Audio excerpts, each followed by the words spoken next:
Então vamos lá. Boa noite a todos. Nós vamos dar início ao nosso clube de infectologia do mês de abril.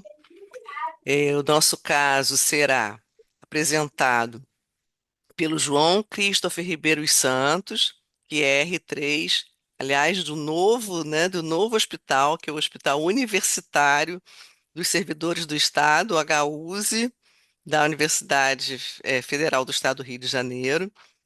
E vai ser moderado pelo Dr. Luiz Fernando Cabral Passoni, que é médico infectologista do Serviço de Doença Infecciosa Parasitária do mesmo hospital, do HUSE. O caso é intitulado como Paraplegia e Hiperemia Ocular em paciente co-infectado HIV-TB em tratamento. Se você quiser começar, Christopher, fique à vontade. Obrigado, Carla. Boa noite, gente. Meu nome é João. Então, vou apresentar o caso de um paciente de 33 anos, natural de São Gonçalo, residente em Itaipuaçu, Maricá, no Rio de Janeiro. É um paciente vivendo com HIV, com abandono de tratamento em 2025, com abandono de tratamento desde 2020, 2016, perdão, que iniciou um quadro de tosse secretiva, febre, perda ponderal de 20 quilos, astenia e cefaleia sem sinais de alarme em janeiro de 2025, sendo diagnosticado com tuberculose pulmonar após um mês de sintomas através de um exame de escarro com TRM detectável. Na ocasião, ele iniciou o tratamento com esquema básico de rifampicina, isoniazida, pirazinamida e etambutol e iniciou concomitantemente a TARV com tenofovir, lamivudina e dolutegravir. Ele relata boa adesão, no entanto, após um mês de tratamento, ele tem uma piora dos sintomas, com diminuição da força em membros inferiores, restrição de deambulação e prejuízo funcional, evoluindo para paraplegia e retenção urinária. De história prévia, o paciente tinha um diagnóstico de HIV em 2016, em interrupção de tratamento, não tinha nenhuma outra comorbidade, fazia uso de tabaco, álcool e drogas ilícitas e tinha uma história de privação de liberdade entre 2016 e 2023. Ele também tinha uma história prévia de tuberculose pulmonar tratada em 2016, então concomitante com o diagnóstico de HIV. Negava outras infecções oportunistas. Do exame físico, né? O paciente foi internado nesse contexto. No exame físico, chamava atenção, então, uma hiperemia conjuntival bilateral sem descarga de secreção e sem sintomas visuais, crepitações finas bibasais na ausculta respiratória, um bexigoma palpável com abdômen doloroso, principalmente em região de hipogastro, e algumas alterações no exame neurológico. Ele tinha uma paraparesia simétrica importante, com nível sensitivo em T10 e déficit de propriocepção. Nós realizamos alguns exames de admissão desse paciente. Eu trouxe o vídeo da tomografia dele. Vou colocar para reproduzir.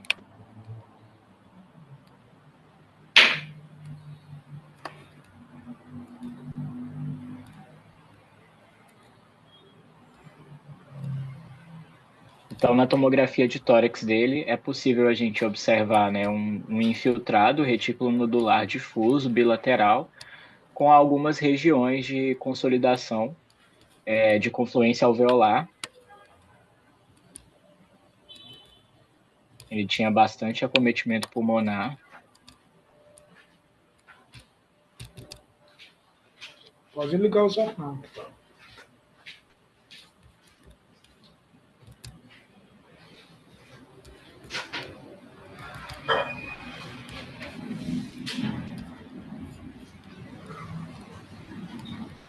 E não está voltando. Peraí. Foi. É, Realizamos também uma tomografia de crânio, que demonstrou uma lesão nodular na substância branca, é, adjacente ao corno posterior do ventrículo lateral esquerdo, com bastante edema vasogênico. Realizamos carga viral, que veio com 52.700 cópias, e o CD4 de 94 células. No exame do líquor, o que chamava atenção era uma proteína de 56,4, sem outros achados dignos de nota, inclusive TRM-BAR negativos. No exame de escarro que a gente fez na admissão, ele tinha um TRM detectável, sensível à rifampicina, com BAR 1 cruz em 4, mesmo após um mês de tratamento com RHZE. Pelo sintoma dele de paraparesia, com déficit de propriocepção, dificuldade de marcha, a gente realizou uma ressonância magnética de coluna torácica, que mostrou uma imagem ovalada medular a nível de T10, com bastante edema vasogênico, compatível com lesão de natureza granulomatosa. Então, nas imagens é possível a gente ver um granuloma e edema ao redor a nível de T10. O paciente também foi avaliado pela oftalmologia, que diagnosticou uma lesão tuberculoide elevada da coroide, com alteração da retina sobrejacente. Diante desse quadro, a gente levantou quatro principais hipóteses diagnósticas. A primeira, má adesão, é geralmente o mais comum dos nossos pacientes, mas nesse caso, ele e a esposa, que acompanhava ele, referiam um tratamento correto, o uso correto das medicações. A segunda hipótese seria uma co-infecção ou outra doença concomitante.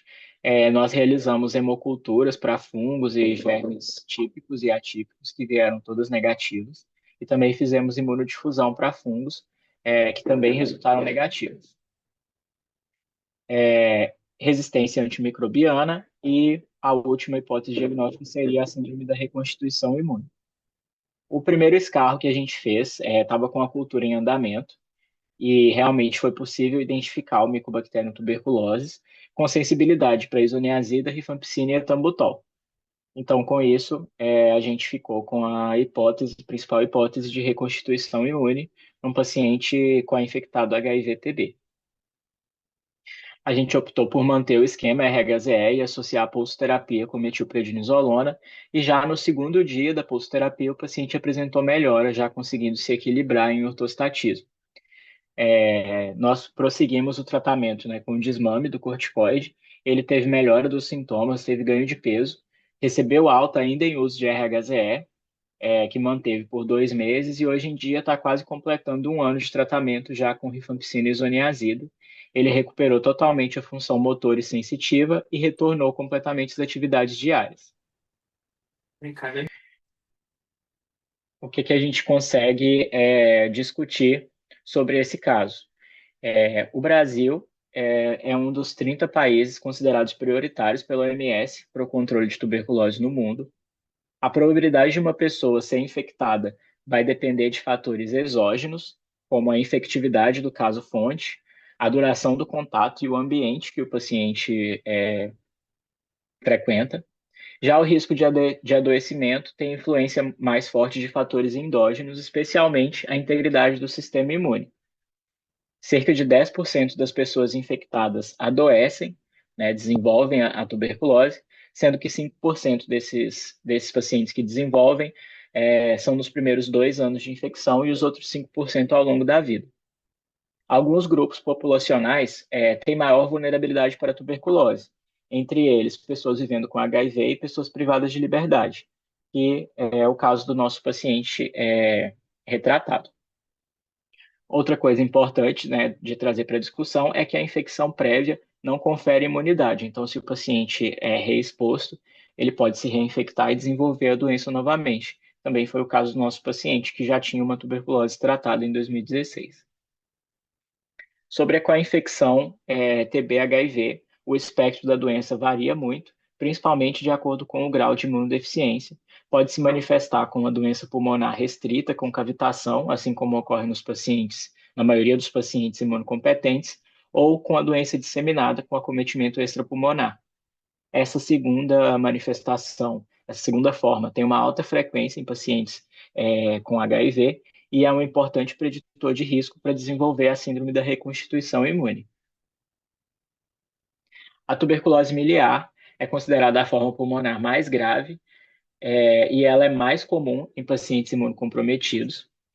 Ela ocorre que durante a bacilemia, né, a incidência dos bacilos na corrente sanguínea, focos de tuberculose migram por todo o corpo e podem se estabelecer virtualmente em qualquer tecido. Então, a tuberculose pode infectar qualquer parte do corpo. Dentre os pacientes com HIV, cerca de 10% apresentam a forma meningoencefálica da tuberculose, sendo que dessas formas a meningite basal exudativa é a apresentação clínica mais comum, que é essa forma demonstrada pela imagem macroscópica. A presença dos bacilos e as proteínas desse microorganismo dentro do espaço subaracnoide gera uma reação intensa de hipersensibilidade com a formação desse exudato gelatinoso, que a gente consegue visualizar bem.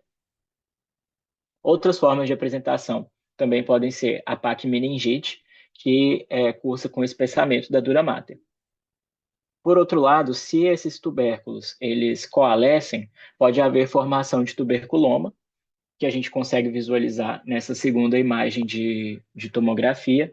Geralmente, esses tuberculomas eles são formados no cérebro, mas eles também podem acometer a medula espinhal e causar uma mielite por tuberculose, que já é uma condição mais rara, que pode estar ou não associada ao envolvimento intracraniano e pode se apresentar também de duas formas, com tuberculoma intramedular, como foi o caso do nosso paciente, ou com a formação de uma massa granulomatosa extradural. Os sintomas mais comuns são parestesia nos membros, prejuízo de mobilidade e sensibilidade e perda de controle esfincteriano. E a proteinorraquia pode estar elevada no líquor por bloqueio subaracnoide por causa desses tubérculos, mesmo que não haja hipercelularidade. Já a tuberculose ocular, ela ocorre em 1,5% dos pacientes com doença sistêmica. Geralmente se manifesta como uveíte posterior, com formação de tubérculo coroidal, tuberculoma, abscessos subretinianos ou coroidite multifocal, e pode evoluir para o acometimento retiniano focal ou difuso e vasculite retiniano-oclusiva. Esses abscessos subretinianos eles podem se romper na cavidade vítrea e causar endoftalmite, panoftalmite ou celulite orbitária. Os sintomas do acometimento ocular pela tuberculose podem incluir cefaleia, flashes de luz, moscas volantes, hiperemia conjuntival, diminuição da acuidade visual e fotossensibilidade. É importante ressaltar que a ausência de sinais ou sintomas de acometimento ocular não exclui o diagnóstico. Então, nos pacientes com doença miliar, é sempre importante ter uma avaliação do fundo de olho. A incidência da tuberculose ocular ainda é incerta, porque faltam critérios diagnósticos definitivos e tem muita limitação quanto à coleta de amostras para testes microbiológicos e não se sabe muito bem qual a sensibilidade e especificidade desses testes dos materiais do humor aquoso e humor vítreo. Por último, mas não menos importante, né, sobre a síndrome da reconstituição imune no paciente PVHA-TB, ela é marcada por uma deterioração clínica com inflamação sistêmica exagerada, na ausência de uma explicação alternativa. Então, é um diagnóstico de exclusão. Ela pode ocorrer na forma de íris paradoxal ou íris desmascarada, sendo a forma paradoxal a mais comum em pacientes com imunossupressão avançada e doença disseminada, principalmente aqueles que iniciam concomitantemente o tratamento para tuberculose e HIV. Geralmente, ela envolve múltiplos órgãos e possui apresentação mais grave em comparação com a íris desmascarada. A reconstituição imune pode ocorrer até 3 meses depois do início da terapia, e geralmente acontece após as primeiras 2 semanas. No caso do nosso paciente, no primeiro mês de tratamento, ele evoluiu com piora, e a gente ficou com essa hipótese diagnóstica de reconstituição imune. Essas foram as minhas referências bibliográficas. Muito obrigado. Passo a palavra para o doutor Luiz Fernando. Obrigada. Você prefere que ser chamado de Christopher ou de João Christopher, ou só o João? Pode ser só João, acho que é mais fácil. Ah, tá bom. Parabéns. Obrigado. Atualmente nós temos uma, uma gama, né, de pacientes com tuberculose, com as mais diversas apresentações. Eu vejo a tuberculose hoje em dia como um grande desafio, aliás, sempre foi, né? Mas parece que vem se complicando cada vez mais. E a gente gostaria, né, de viver um momento de mais facilidade nesses diagnósticos e na maneira como lidar com nossos pacientes. Mas, enfim, parabéns. Eu queria saber se alguém quer fazer pergunta e eu vou passar a palavra para o nosso moderador de hoje, Luiz Fernando Passoni. Alguém tem Alguém? pergunta aí? Estou procurando aqui, estou vendo. Por enquanto, Mas pode ficar à você vontade. falou a coisa certa, né? A tuberculose está sempre pegando a gente de surpresa, né? Você vê, esse paciente, ele chegou, ele procurou provavelmente uma unidade básica com quadro respiratório, fez o diagnóstico de tuberculose e começou a tratar, né? E aí depois aparecem os outros sintomas, né? Esse sintoma neurológico. E aí eu acho que o João falou muito bem, que são aquelas quatro questões que a gente tem que fazer quando o paciente piora durante o tratamento. Quer dizer, será que ele está tomando remédio? Se ele tem HIV, será que ele está com uma outra doença? Né? Porque no HIV a gente vê concomitâncias de infecções oportunísticas, né? A terceira é a resistência. E aí é importante a gente chamar a atenção da importância, principalmente na tuberculose extrapulmonar, de ter acesso à cultura com o teste de sensibilidade. Porque esse paciente é um paciente que, além de ter HIV, ele, ele foi privado de liberdade. Então, ele tem maior risco de ter uma tuberculose com resistência. O TRM deu sensível à rifampicina, né? E o teste de sensibilidade confirmou que era sensível à rifampicina, etambutol, isoniazida. Então, com isso, reforça a nossa hipótese da síndrome da reconstituição imune. E o interessante desse caso é que ele faz a reconstituição imune e aí aparece essa lesão na medula espinhal. A gente sabe que a tuberculose do sistema nervoso central ela pode pegar encéfalo, pode pegar medula espinhal, mas geralmente quando tem essas queixas de estou evoluindo com paraparesia, paraplegia, a primeira coisa que a gente imagina é que tem uma tuberculose óssea, uma tuberculose vertebral, que tem ali alguma coleção, alguma massa que está comprimindo a medula espinhal, né? E a lesão dentro da medula em si, ela é muito menos frequente, né? Então, a primeira hipótese nossa era assim, deve ter tuberculose vertebral, deve ter uma massa ali. Quantas vezes que a gente vê, né? Às vezes, coleção, né, perto da vértebra, a gente vê coleção em pessoas, coleção que às vezes desce para outras regiões, para a região inguinal, para acometimento de outra área da medula que não aquela onde a vértebra está lesada. Então, a gente tem que estar muito atento para essas coisas. E o interessante é que é isso, porque é muito menos comum ter a lesão do granuloma dentro da medula. E é interessante que quando começou a pulsoterapia, o paciente no dia seguinte ele já estava com uma melhora significativa, né? Porque essas lesões da medula, ela pode ser pelo granuloma em si, mas às vezes é porque tem vasculite ali, ou tem algum outro tipo de acometimento, né? Então, acho que esse caso foi interessante por causa disso e a gente tem que ficar atento. Porque, porque a gente fala assim, poxa, será que a gente moscou? A gente não, né? Mas será que a gente moscou quando fez o diagnóstico de tuberculose pulmonar? Será que ele já tinha queixa? Mas ele não tinha queixa neurológica. A única coisa que ele tinha era cefaleia. Mas, pô, diante de um quadro respiratório com tanta.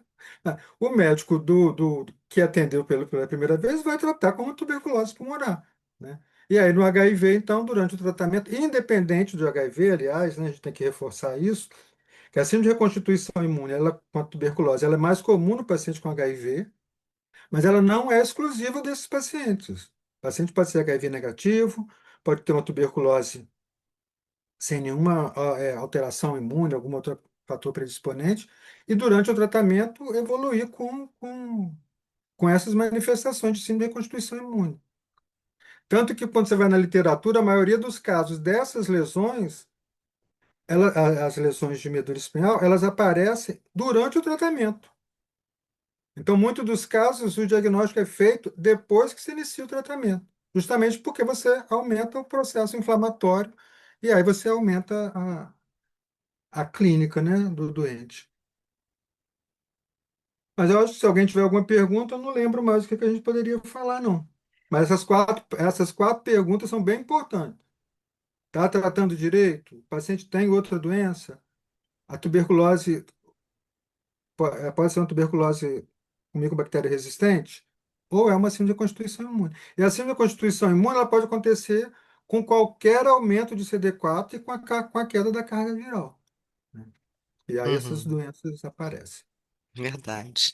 Eu acho que era isso que eu tinha para falar. Hã? Tem uma pergunta aqui da Bárbara. Ela começa perguntando se tinha o LAN, né?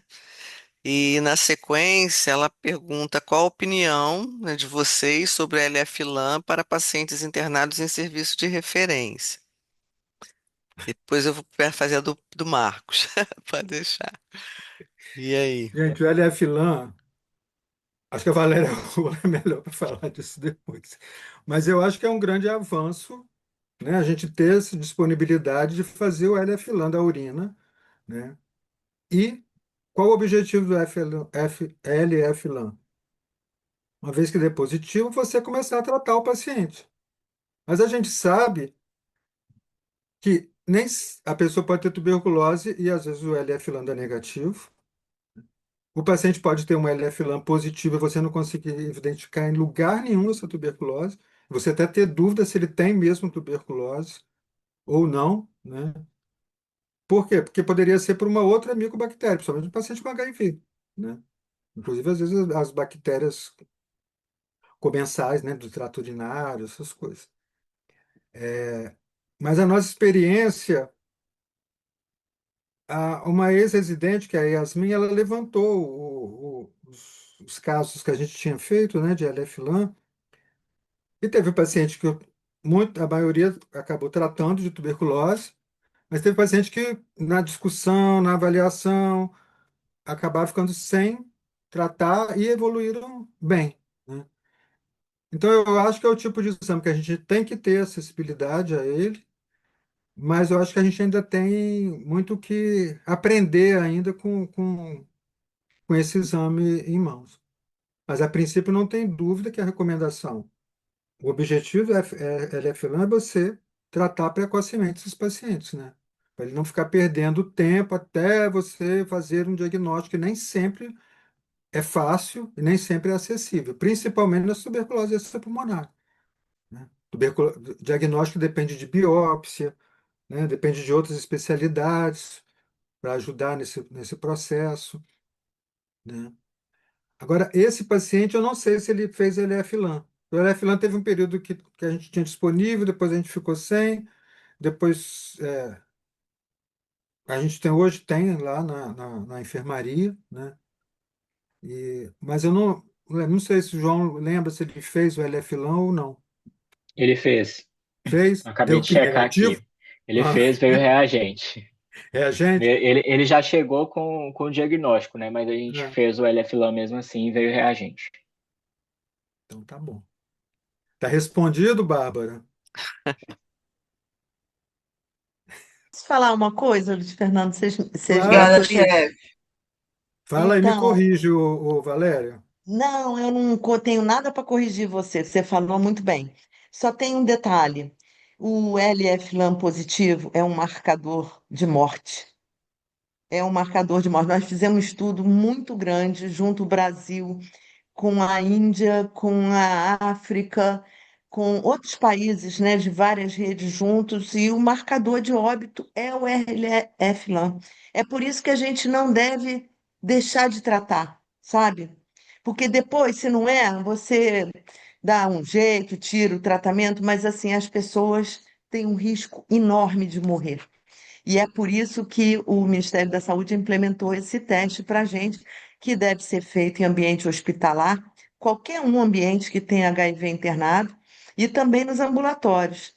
A indicação de ambulatório é para pessoas com CD4 abaixo de 100, como esse paciente aí, né? Que tinha acho que 90 de CD4, alguma Isso. coisa assim. É Isso. isso.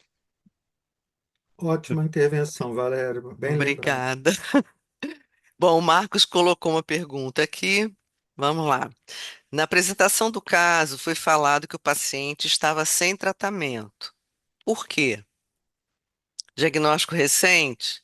Não tinha ainda sido vinculado a nenhum serviço ou em perda de segmento? Só curiosidade mesmo. Ele agradece. Quer Ele tinha responder, sido João? diagnosticado. Posso? Vai. Ele tinha sido diagnosticado em 2016 e ele estava em interrupção de tratamento em 2022 por conta própria mesmo. Foi por abandono. Que, aliás, é um outro problema sério hoje em dia, né? Das pessoas vivendo com HIV, é esse desafio de adesão ao tratamento, né? A terapia antirretroviral. Quantos pacientes que a gente interna que sabiam do HIV e não estavam tratando porque interromperam o tratamento, né? Não são poucos, não. Ah, isso é muito complicado. É uma Realmente realidade. aumentou muito nos últimos tempos. E o Marcos Davi, ele complementa, ele menciona o caso dele em Brasília, num hospital geral, que diminuiu o tempo de início de tratamento, porque o expert dele, né, o Gene Expert, é, parece que demora lá, demora 7 dias. Olha que interessante. 7 dias para chegar. E não é feito no hospital, vai para o LACEN. O que ele tem é o LF-LAN no próprio hospital.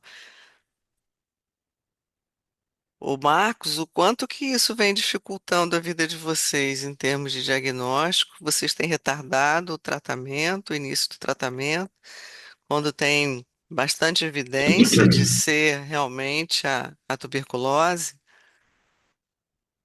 Então, Carla, boa noite a todos. Antes a gente tratava, né, como aprendi, né, com o professor Luiz Fernando, não esperar, né, a clínica sempre é soberana, a gente acabava tratando.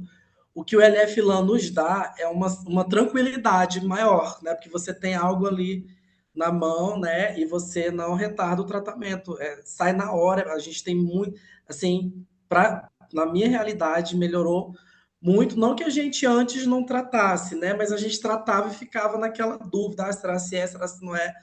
E agora com o LAN, claro que, né, como a Valéria falou, às vezes o LAN vem negativo, o Luiz Fernando falou, né? Às vezes o LAN vem negativo e o paciente tem TB, né? Mas, assim, a gente tem visto muito caso de paciente que está ali. Uma coisa que a gente tem visto, que eu vejo muito aqui na minha realidade, estava até comentando isso hoje, são as baciloscopias negativas. Quase todas as baciloscopias são negativas. A gente sabe que o HIV é pauci bacilar, então não seria nenhuma novidade. Por outro lado, será se a pessoa que está fazendo está vendo essa baciloscopia, está vendo todos os campos? Né? A gente sabe que é um exame examinador dependente. E aí o Dini vinha 7 dias, uma semana depois positivo. Então, se você fosse levar, né, em conta só a baciloscopia, você não ia tratar. Então, com o LAN e a clínica, a gente consegue amarrar isso e começar imediatamente, né? Não retardar o tratamento, que é uma coisa muito séria. Porque a vantagem do teste rápido, né, molecular, é justamente esse, né? De você começar a tratar precocemente e com segurança, né? Que aquilo ali é uma Sim, tuberculose, né? sim. E aí você fala que demora 7 dias. Isso você está falando, você trabalha Aqui no em Brasília, hospital em no Brasília. hospi- Você imagina a aqui, realidade das periferias, né? pois é, aqui é muito centralizado Então, ainda no LACEN, né? Eu acho que fora do LACEN, que eu saiba, só no HUB, no Hospital Universitário. Toda a rede vai tudo para o LACEN e tem essa logística, né? De levar para o LACEN, fazer, ser liberado no GAL, e aí tudo isso acaba demorando, que é uma pena, assim, né? Porque, e mesmo assim, a gente às vezes esquece da importância do BAR, que, por exemplo, esse paciente, quando ele chegou na enfermaria, o BAR do escarro deu uma cruz. Mas a gente não sabe quantas cruzes que ele tinha lá quando foi feito o diagnóstico, né? O diagnóstico foi feito pelo TRM, não tem relato de se tinha BR, se não tinha, ou se o BR era negativo, e aí entra essa coisa que você falou de ser dependente de quem examina, né? Examinador dependente. Mas é um exame importante a gente ter para o acompanhamento da resposta também ao tratamento, né? Não ficar só no clínico, mas saber também o momento de intervir, se aquele tratamento seu está sendo bom mesmo, se eu tenho que mudar. Ah, é legal. Queria que vocês abordassem um pouco essa questão da resposta ao tratamento como vocês estão vendo a resposta ao tratamento em função da gravidade, né, dos casos que nós estamos recebendo, né, mais e mais a cada dia, e a questão de esquemas alternativos, que também nós estamos tendo que usar com uma certa frequência.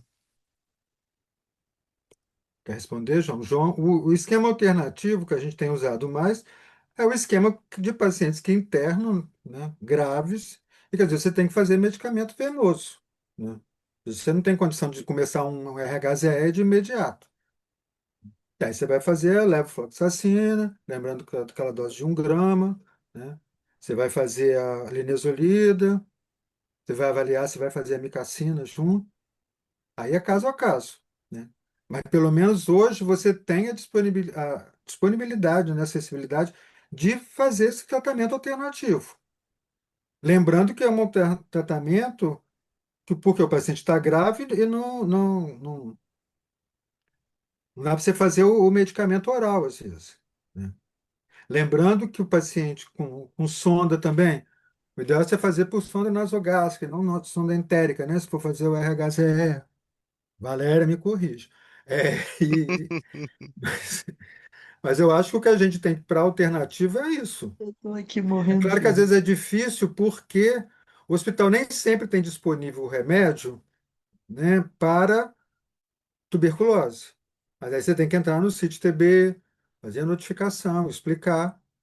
Até porque para dar uma satisfação, né, de estar fazendo o esquema alternativo. E voltar para o RHZE o mais rápido possível. E aí A é a gente tem mesma visto, coisa, o tratamento é muito bom, né? Mas a gente tem que insistir na adesão. Aí às vezes dá trabalho, né? Porque o paciente que vai para o ambulatório, não adianta, ele vai ter que vir, pelo menos ele vai vir uma vez por mês para você avaliar, para você fazer a receita, né? Então é aquele paciente que vai ocupar a sua agenda, não tem jeito. E aí os gestores também têm que entender que esses pacientes vão ter que ter as consultas mais, com intervalo menor, né? Fala, Valéria. Eu? Eu tô aqui, Quer eu falar, tava não? morrendo de rir, porque toda hora você fala que eu que vou saber as coisas. Ah, eu gosto de falar com você sabe disso. Ah, mas eu também gosto de falar com vocês, é por Ué, isso que eu claro, tô aqui. como especialista, eu quero aprender mais. Mas olha só, tem algumas coisas então que eu vou falar. Então Primeiro é fala. que existe o Francisco Beraldo, ele fez um Berardi, né? Ele fez um estudo e, e ele mostrou a melhor forma de você fazer os medicamentos através de sonda nasogástrica. Ele dá a receitinha lá, como é que tem que diluir, qual é o volume, qual é tudo. Então fica assim uma receitinha de bolo, que é muito boa.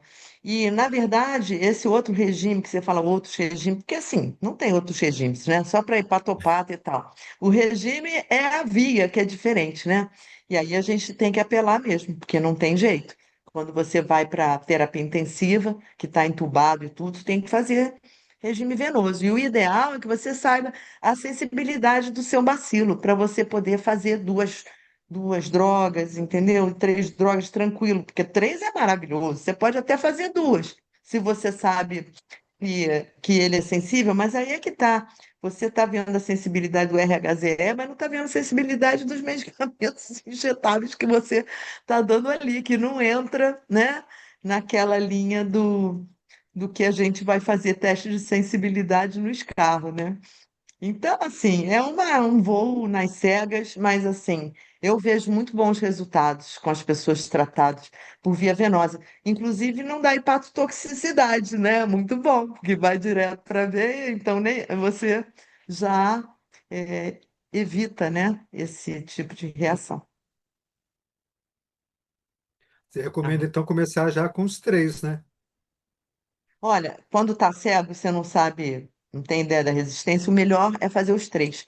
Tem até uns outros medicamentos que o próprio programa ele lançou, não sei se foi sob forma de nota técnica, porque assim, o manual fica uma coisa e depois fica esquizofrênico, né? Porque tem milhões de notas técnicas e até ele ser renovado, a gente fica caindo na armadilha do manual que não tem as informações mais novas, né?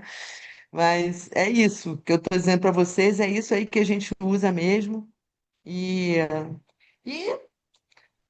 paciente crítico é tudo muito difícil mesmo, né? Mas assim, lá no INE a gente tem um hospital muito grande agora, né? Com um CTI também que é relativamente bem grande. E tem assim, o hospital é só HIV e TB. É impressionante. É isso, sabe? A gente tem que entender que a gente ainda não está trabalhando bem. E eu vou falar depois, eu vou mostrar por Que bom. Quem já Maravilha, queria te ouvir. ótimo. Alguém gostaria de fazer mais alguma pergunta? A Evelyn está falando que te ama, Passone. Te Eu amo, também amo. chefe. Tô me lembrando da minha residência, você me ensinando TV. É isso aí. Pelo jeito tem muita gente também que eu amo, é o Evelyn. Hum, Já vi que tá aí. Não vou nem falar, tem várias pessoas. Eu tenho que mandar um beijo para todo mundo que está ouvindo, prestigiando. Mas esse caso é legal, né? Eu gostei. aham. Não, a gente tem que falar de Ô, TB mais e Valéria, eu vou pegar. mais, É, porque não e tem poder ter jeito. Valéria aí como colaboradora é um privilégio. Não, aliás, fantástico essa coincidência, né? Da Foi ótimo. palestra ter o mesmo tema do É. seu caso. Eu posso falar só mais uma coisinha Ah, sobre é ótimo. a Iris? É que ela não é muito frequente aqui no Brasil. Eu fiz 200 milhões de estudos em Iris, eu nunca consegui o N que eu queria. Aí eu baixei o corte do CD4 para pegar a pessoa com mais risco, que só dá 10%, Luiz. Hein, João? De Não que é tão é? frequente assim. Quando a gente vê na Índia, na África, 25, 30%, a gente não passa de 10% da nossa casuística aqui. Não sei explicar por quê. Dez por Eu cento de fiz quê, Valéria? diversos estudos. Reconstituição imune, chefe. Ah, de É, reconstituição? Iris. É. Não, a gente não tem muito, graças a Deus. A gente tem muita coisa ruim, mas essa coisa ruim a gente tem em pouca quantidade. É isso. E eu já fiz estudo com outras pessoas também, e assim, não conseguimos também com Nova Iguaçu, que tem os pacientes muito graves, né, muito imunossuprimidos. A gente achou que ia bombar, vamos recrutar só abaixo de 200, que aí vai ter áreas. 10%. Parece um número assim maquiavélico. Tem Não uma sei. pergunta aqui no chat, do Manuel. Ele está perguntando: no tratamento com os medicamentos via sonda, vocês mantêm só o RIP ou associam levofloxacino ao esquema? Que eu saiba, a recomendação é fazer o RIP, né? O RHZE. Acho que não tem nenhuma recomendação oficial de acrescentar a levo. Na verdade, o que acontece às vezes é quando você começa o RHZE e aí você tira o venoso, às vezes dá um certo medo, não sei se a Valéria vai me corrigir, mas dá um certo medo de tirar tudo de uma vez, e aí você faz o RHZE que você não sabe como que ele vai tolerar, e mantém a levofloxacina como mais um reforço daquele esquema, né? Na vida real, às vezes a gente faz isso, mas a gente tenta tirar o mais rápido possível e a partir do momento que ele estiver aceitando o RHZE. Mas uma coisa, um caso interessante que a gente teve no DIP foi um garoto, ele estava na pediatria com tuberculose do sistema nervoso central, fazendo RHZE por sonda nasoentérica. Como ele fez mais de 18 anos, aí ele não pôde ficar na enfermaria e foi para o DIP. E a única coisa que a gente fez foi tirar a sonda nasoentérica, botar a sonda nasogástrica, mantivemos o RHZE, o paciente, assim, melhorou impressionantemente. Ele ficou com esquema RHZE e recebeu alta com esse esquema. E aí a gente chamou, a gente ficou sempre ligado nessa, nessa coisa, né, da sonda, desses cuidados. E aí hoje, como a Valéria disse, tem essas recomendações já mais detalhadas, né, de como fazer isso, como diluir, como fazer. Isso é o que eu penso, né? Eu vou Não achar sei se estou esses certo. Toma. documentos e vou mandar para vocês. Hã? Eu vou achar esses documentos sobre como fazer na sonda nasentérica, nasogástrica mesmo, né? Não é? Certo. e como fazer o esquema de venoso, totalmente venoso. Isso tem recomendação, eu vou achar e vou mandar para Carla e ela manda para o João, para todo mundo. É, porque esses esquemas são super importantes, né? Na verdade, o médico, de uma maneira geral, tem mania de pegar o medicamento e colocar na sonda de qualquer jeito, sem o menor estudo. Vai, coloca aí, não está podendo fazer via oral, vamos embora. Toca. Mas mas tem que ser realmente o esquema bem estruturado. Isso é.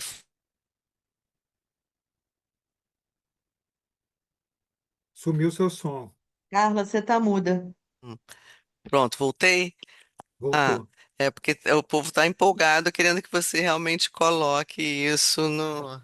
Você me passa e eu repasso, ok? Ok. Pessoal, mais alguma pergunta?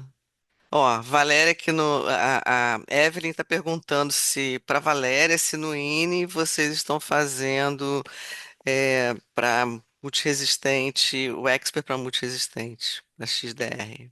Não, a gente não faz porque é muito caro e você tem que ter uma máquina própria. Não é o Dinexpert que a gente usa, o Ultra. Não é, é um outro. Então você tem que comprar a máquina, pagar a manutenção e ainda comprar os kits que são caros.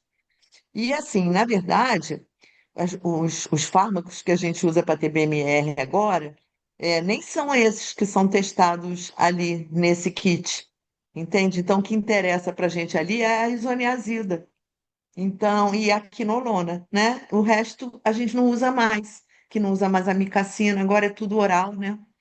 Então a gente não usa, não, mas tem um estudo lá rodando no laboratório da Cristina, Evelyn, que usa esse kit. Eu fiquei muito tempo muito interessada, porque é facílimo. E fazer o LPA, né, que é aquele teste rápido para rifampicina e isoniazida de primeira linha, que é o Line Probe Assay, é horrível de fazer. As pessoas do laboratório, elas se desesperam para fazer um teste desse. E é muito caro. E se você não usa os postos todos, você aumenta o valor do teste. Por isso que esse teste seria bom se a gente tivesse a máquina, né? Já implementada assim. Se fosse a mesma máquina, fosse só comprar o kit, seria maravilhoso. Que é aquilo, né? Você enfia lá o seu teste com a sua amostra e sai a fitinha cuspindo o resultado. É muito bom, né? Eu também gosto. Valéria, eu perguntei por isso. A gente também faz, só que para protocolo de pesquisa, e eu não sabia que não era a mesma máquina. Mas nesse contexto que o Fernando falou, do paciente entubado, alguém perguntou se faz levo junto. Eu pensei aqui, né? O XDR Expert, ele testa levo, né? Testa as drogas de TBR de primeira linha. Então, seria um teste rápido, em tese, que você conseguiria fazer com, enfim, material de via aérea para saber se já teria resistência e autorizar ou não o uso de levo, enfim, já ajustar o esquema nesses casos especificamente de doente grave em CT, que são muito desafiadores. Mas é só a Levo, né, Evelyn? Só a Levo que tem ali dentro que ele testa. Porque Eles não assim, você testam não. a mica, não? A Mica É, testa, sim. Você tem razão. era só por isso. Não sabia que era tão Seria caro. bom se Obrigada. não fosse caro, mas a gente sempre quer. Obrigada. Que a Carolina Bandeira disse que já achou aqui a nota técnica para tratamento IV, tá vendo? A gente diz para esses jovens, eles em um segundo acham tudo. Bom, mais alguém? Uma pergunta?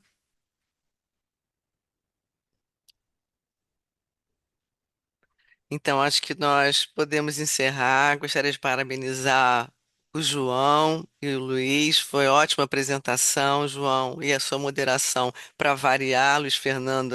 Você é fantástico. Acho que é um concurso, né? Você é super adorado pela plateia. Isso não tem a menor dúvida. E para brindar, né, o seu caso, nós vamos ter a nossa próxima palestra que é com a doutora Valéria Rola. Ela vai falar a respeito dos avanços e barreiras no tratamento da infecção latente por Mycobacterium tuberculoses. A Valéria é a nossa rainha de TB no Rio de Janeiro. Ela é infectologista do Instituto Nacional de Infectologia Evandro Chagas, da Fiocruz, é doutora em biologia parasitária e líder de um grupo de pesquisa em tuberculose, incluindo casos, contatos e tuberculose resistente. Valéria, muito obrigada por você ter aceito fazer parte do nosso clube hoje, né? Você é sempre parceira. E o momento que nós estamos vivendo em relação à tuberculose, com o número de casos no dia a dia, realmente nós precisamos de auxílio para tentar melhorar, não só na questão da prevenção, mas no tratamento também, que eu, pelo menos, tenho visto muita dificuldade em função da evolução que esses pacientes vêm apresentando. A palavra é sua, fica à vontade. Se você quiser testar o compartilhamento, você já está como co-anfitriã e me Já fala estou aqui testando o que você e já precisar. estou. Peraí, acho que eu. Deixa eu ver se eu consigo aqui. É esse. Vamos ver. Só que eu estou começando pelo fim, que é claro que eu estava mexendo em tudo até a Ah, hora de vi. eu começar, né? Porque tem sempre uma coisa que vem assim na cabeça que a gente fala, não, isso as pessoas precisam saber. Deixa eu ver se eu coloco aqui em forma de apresentação. Tá E aí ótimo, eu tá vou reduzir perfeito. aqui todo mundo. Gente, boa noite. Eu queria primeiro agradecer a todo mundo que está presente aqui, né? Nós de noite, depois de um dia de trabalho, reunidos para discutir tuberculose, isso muito me honra. E queria agradecer o convite, né, da Carla para participar desse clube. Então, eu vou hoje falar um pouquinho para vocês sobre os avanços e barreiras, né? Porque às vezes eu estou deprimida e fico achando que só tem barreiras, mas depois eu vejo todos os avanços e falo assim, não, Valéria, isso vai melhorar. Porque, como vocês viram aí na palestra, no caso do João e a discussão do Luiz, é, os casos de tuberculose, eles evoluem, na sua maioria, mal. Porque atualmente em HIV, por exemplo, a gente tem 40 e poucos por cento de sucesso do tratamento, quer dizer, de cura. Então, a gente vê que é preciso prevenir, né? E a gente não vai conseguir eliminar a tuberculose no Brasil se a gente não trabalhar muito no tratamento da infecção latente. Então, vamos lá. A tuberculose é uma doença muito antiga e progressos foram feitos a partir de epidemias, né? Eu digo recente, né? Mas começa com a epidemia de HIV, que já tem muito tempo atrás. É que as pessoas mais velhas, sabe, elas sempre acham que foi ontem. E aí a gente vê que teve epidemias de HIV, as epidemias de dengue, as epidemias de COVID, a epidemia de Covid, né? E esses conhecimentos que são feitos para agentes infecciosos de forma geral, eles acabam respingando na tuberculose e a gente acaba se beneficiando. Algumas ferramentas foram disponibilizadas para facilitar tanto o diagnóstico de doença ativa, como o DINExpert, e de infecção latente com base no sangue, né? É o tal do teste do sangue que a gente sempre quis, que é o interferon gamma release A6, que a gente vai chamar aqui de IGRA. O diagnóstico de TB latente foi modernizado. A gente tinha o PPD, né? Aquele teste que é bem Com antigo, mas que é licença, não está baratinho. saindo desconto. E, gente, tem alguém aí falando alguma Já coisa? Não ativei o convidei. mudo. Não, já ativei, já ativei o mudo. Pode ficar tranquilo. Tá bom. Desculpa. Então, não tem problema. Então, a QIAGEN lançou o Quantiferon Plus. O Quantiferon Plus já foi uma evolução do Quantiferon Golden Tube, né? Que eram com 3 tubos, e o Quantiferon Plus adicionou um quarto tubo para melhorar o desempenho do teste. Então, vamos começar dizendo o que que é infecção latente por Mycobacterium tuberculose. Quando você inala o seu aerosol, esses micro-organismos eles vão se dirigir ao pulmão, né? E no pulmão eles vão encontrar os macrófagos, as outras células envolvidas na resposta imune, E ela pode evoluir para uma doença ativa. E eu lembro a vocês que em pessoas vivendo com HIV/AIDS é direto. A infecção adoece. Em torno de 40% das pessoas expostas a esse agente infeccioso, elas adoecem. E não é a mesma coisa do que os 5% e os 10% que a gente sempre ouviu falar. Com AIDS, tudo é diferente. Então, enquanto o PPD mede a reação inflamatória no local da pele, os testes de IGRA medem diretamente a quantidade de interferon gama liberada no sangue, em resposta a antígenos específicos. Quer dizer, o que que tem dentro do quantiferon que é diferente do PPD? A gente tem um antígeno que é a ESAT6 e o CFP10, que são antígenos só encontrados em Mycobacterium tuberculosis. O PPD, por sua vez, é uma sopinha de antígenos. E ele dá reação cruzada com o BCG, dá reação cruzada com outras micobactérias. Então, é um teste que tem suas limitações. Nós vamos falar de outras limitações depois. Então, vamos falar primeiro dos avanços, porque quando eu falo nos avanços, eu fico empolgada. Primeiro, a gente tinha esse teste. É uma prova tuberculínica, vocês estão vendo aqui a pele de laranja, que é a aplicação correta, né? Que a gente vê uma bolinha que fica estufadinha. E essa aqui é uma leitura que não é feita da maneira como a maioria das pessoas fazem, mas é uma forma para alguém que não sabe ler evitar de estar lendo o vermelhão, sabe? A caneta para na parte da induração mesmo. Então, esse era o teste que a gente tinha. Aí dependia de você aplicar e da pessoa retornar 3 dias depois para fazer a leitura. Só que o mais interessado em fazer a leitura parece que somos nós, porque o paciente tem que investir um dinheiro de passagem de ida e de volta, às vezes ter que comer no lugar onde ele vai, e muitas vezes não retorna para a leitura, do teste. E o PPD, ele dá booster. Então, você não pode aplicar logo depois do primeiro PPD, você tem que esperar pelo menos um mês antes de você aplicar o PPD de novo. E o IGRA não tem esse problema. Você coleta o sangue e pronto, você não injetou nada na pessoa, então tem essa vantagem. O quantiferon agora, ele é desse jeito, tem 4 tubos, né? O NIL, o TB1, o TB2 e o mitógeno, que devem ser preenchidos e incubados a 37 graus por 24 horas. É, Existem vantagens e desvantagens de tudo nessa vida, né? Então, para o teste tuberculínico, a vantagem primeira é que ele é muito barato. Se bem que nós passamos por um período grande de desabastecimento, inclusive quando a gente começou um estudo grande no Brasil, que é o Report Brasil, nós decidimos não usar o teste tuberculínico porque ele estava em falta. E a gente passou a comprar o quantiferon.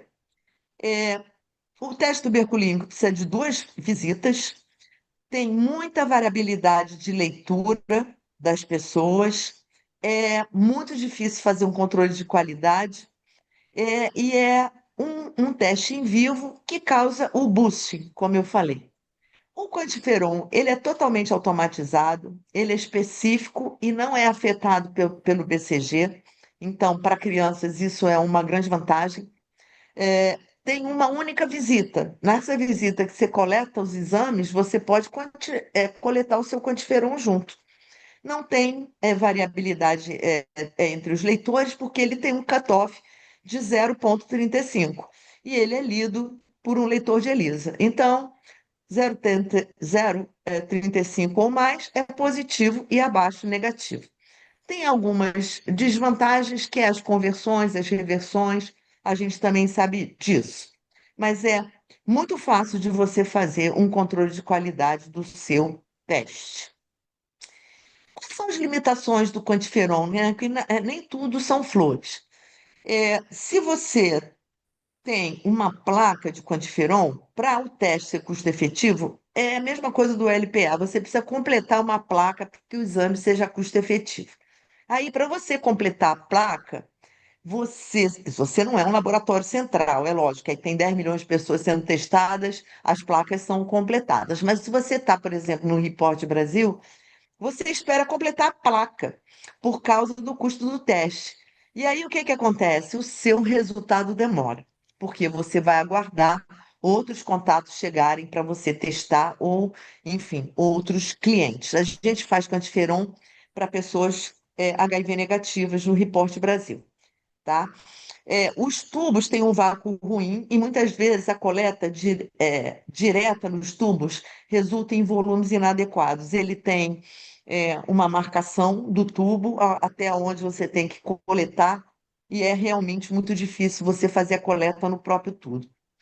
Trepidações do tipo assim, mandar um teste pelo motoboy resulta em uma maior prevalência de resultados indeterminados.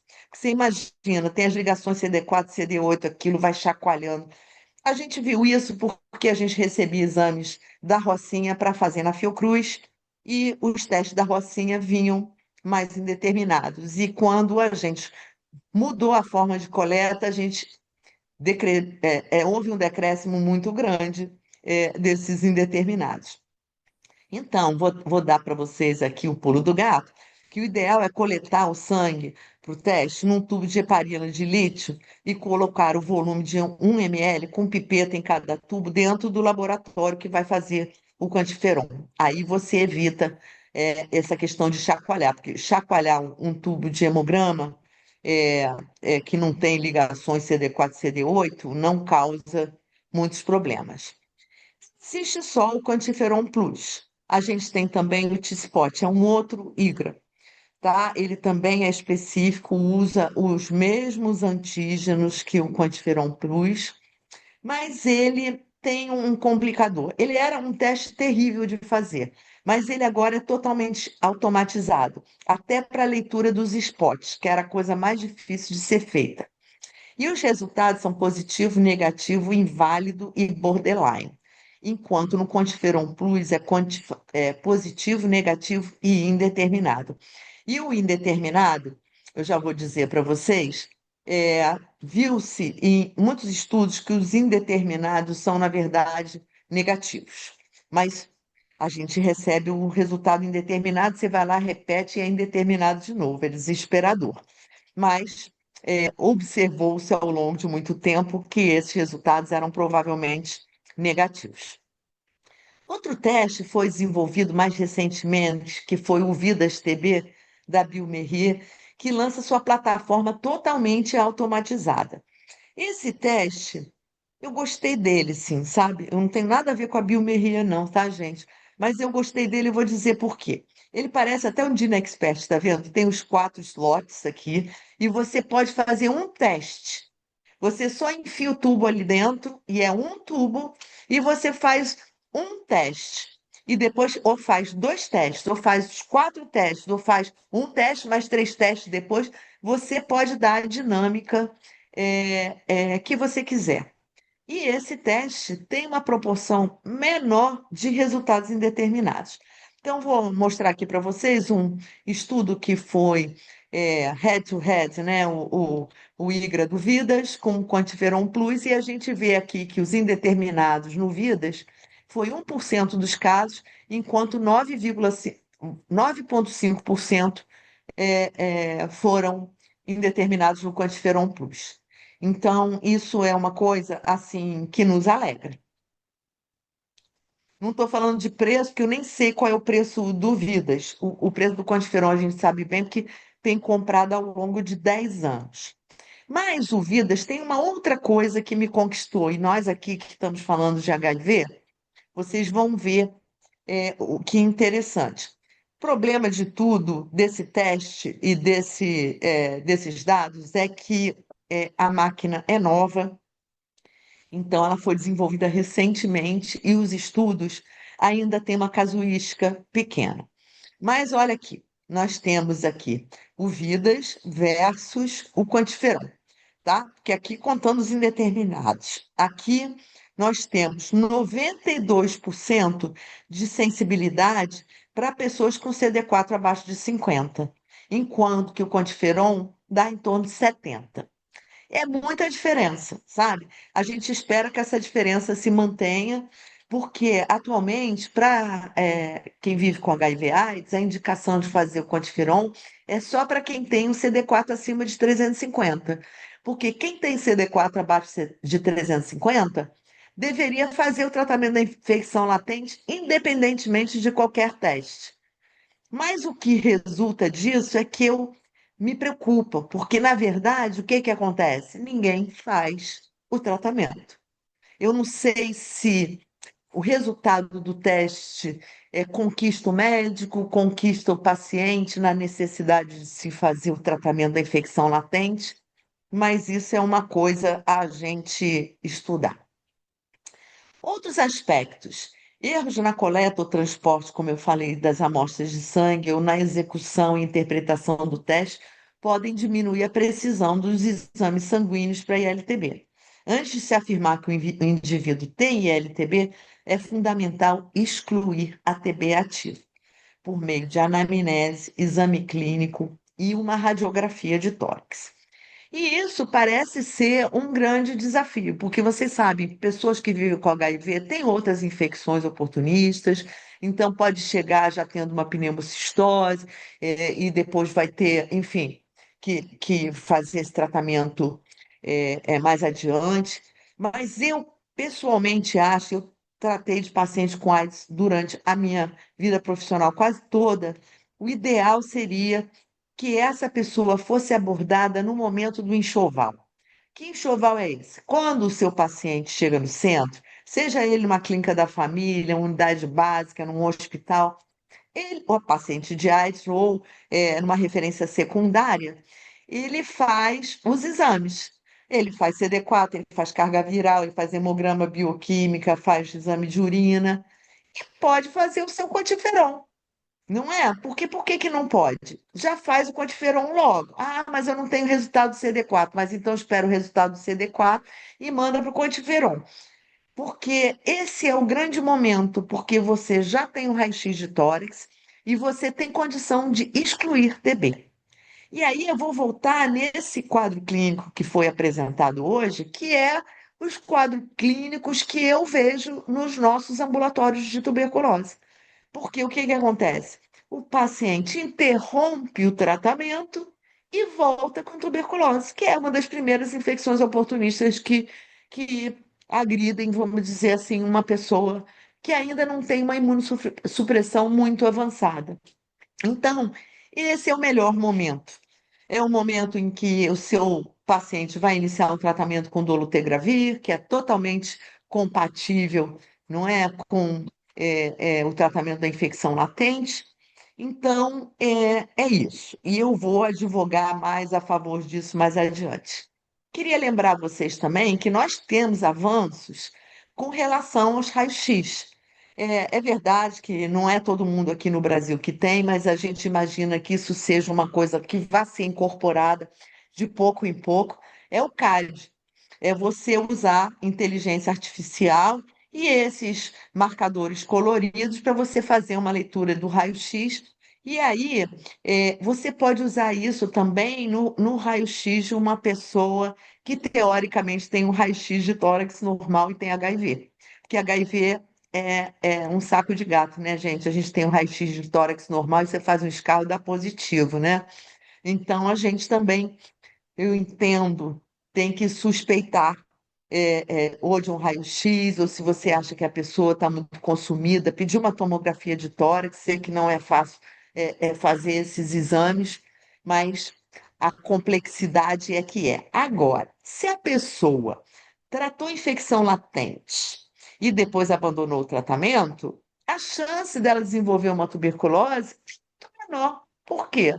Porque ela já tratou a infecção latente. É verdade que se aquela pessoa for exposta a, a um novo inóculo de TB, ela vai ter que tratar de novo. E não é para esperar fazer teste para tratar, não. Você sabe que a esposa do seu paciente está com tuberculose bacilífera, você começa um tratamento para infecção latente para ir de novo. Porque, como eu falei para vocês, eles infectam e adoecem imediatamente, especialmente aqueles que têm um CD4 mais baixo.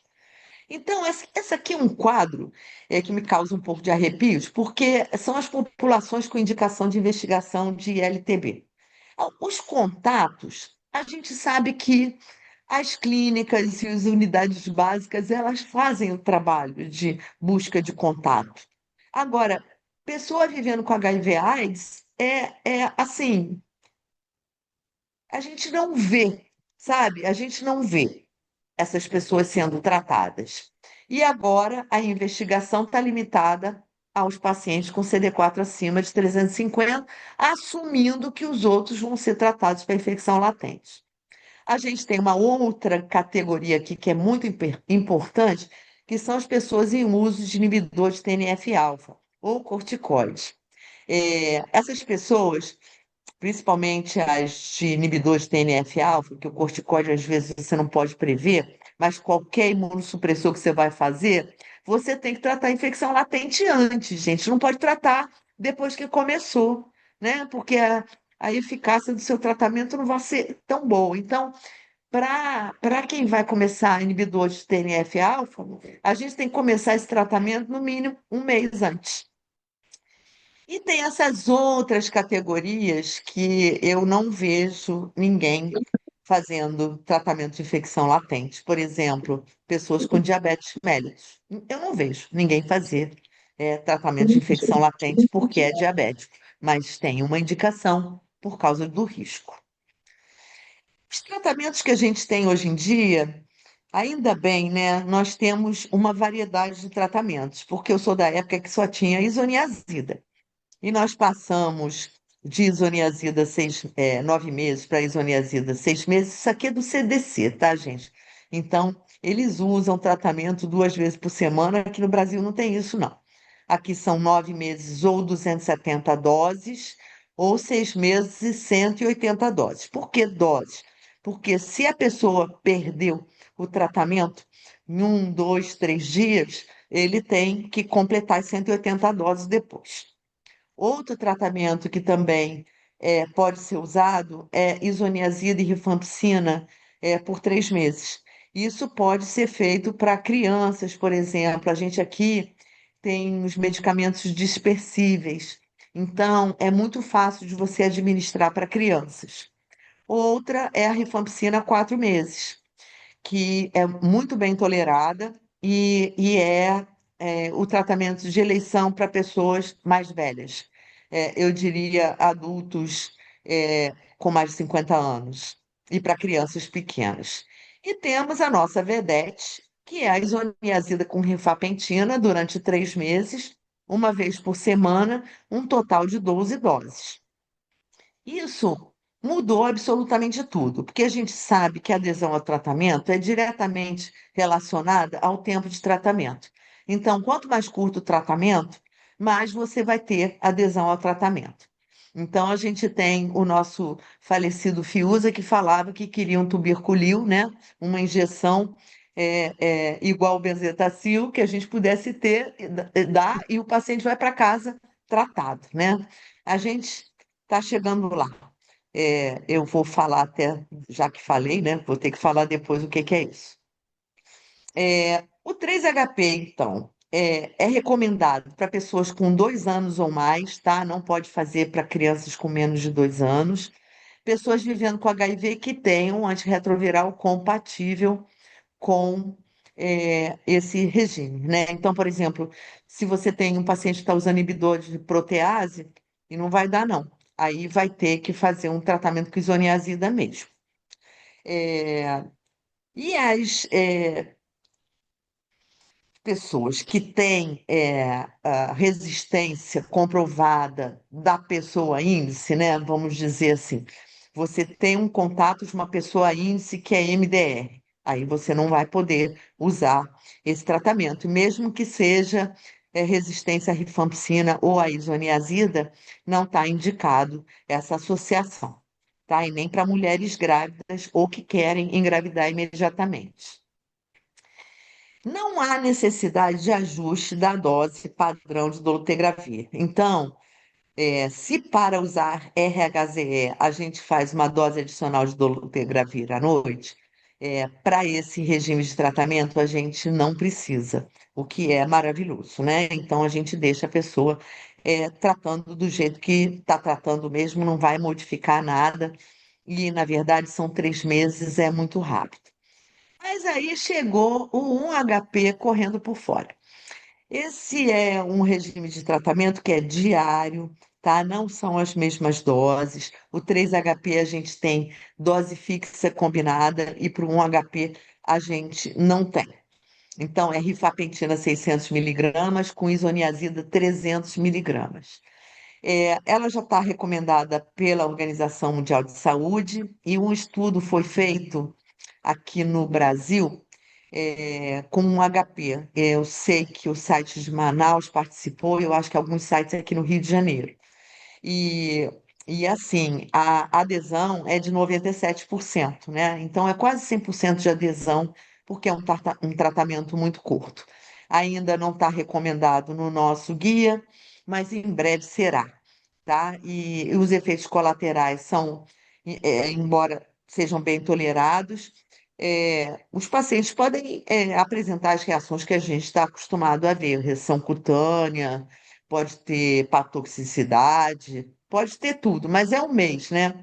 Um mês já é rápido. Os desafios. Se as recomendações são tão antigas, por que não tratamos ILTB em pessoas vivendo com HIV/AIDS? Aí eu volto. O ideal seria tratar a pessoa logo que chegam na unidade de saúde e acabar com a infecção latente. Radiografia de tórax, CD4, carga viral, como eu já falei antes, e afastar a TB. E já tratar logo, gente, porque depois. Mas o meu paciente tem 500 CD4, eu não vou tratar ILTB agora. Aí ele abandona o tratamento e chega para mim, doente, com tuberculose e com uma chance de se curar de em torno de 50%. Então, assim, prevenção é tudo, né, gente?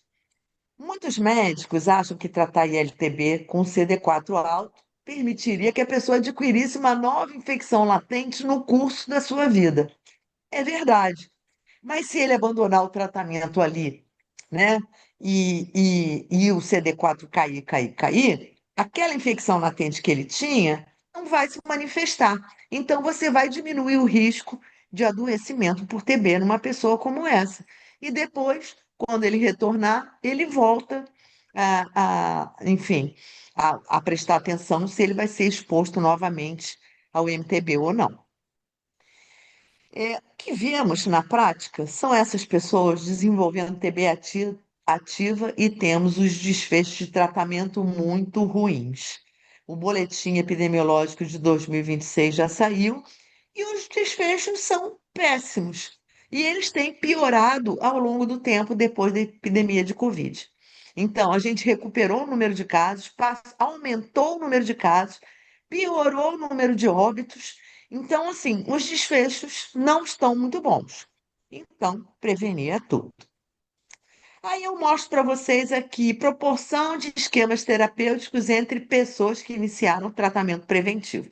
Aí vocês vão ver que o maior cliente são os contatos de pessoas com TB. Eu fico me perguntando se a gente do Report Brasil não contribuiu muito para esses números, porque a gente registra no CITES-TB todos os tratamentos de infecção latente que a gente faz.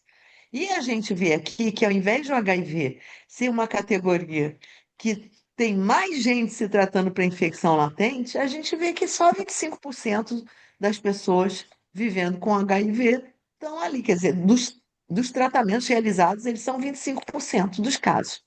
E a terapia imunossupressora, inibidor de TNF-alfa, 20%. Então, a gente tem que melhorar essa parte aqui do HIV. A gente não está fazendo direito.